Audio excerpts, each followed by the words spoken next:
En cantonés es Bok Choy, en inglés es Bok Choy.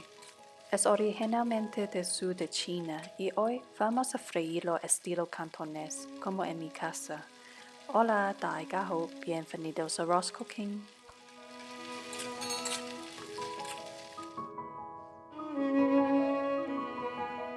Este es un tamaño estándar Bok Choy aquí, pero en Asia es más común ver tamaños mucho más pequeños, como bebé Bok Choy.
Nota, el vino chino es muy importante en cocina china y añade carácter a este platillo.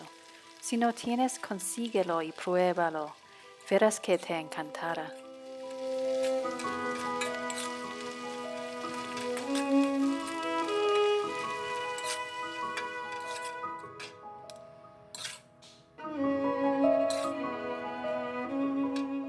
Espero que encuentres útil el video de hoy. Gracias, 多謝收睇，下次見。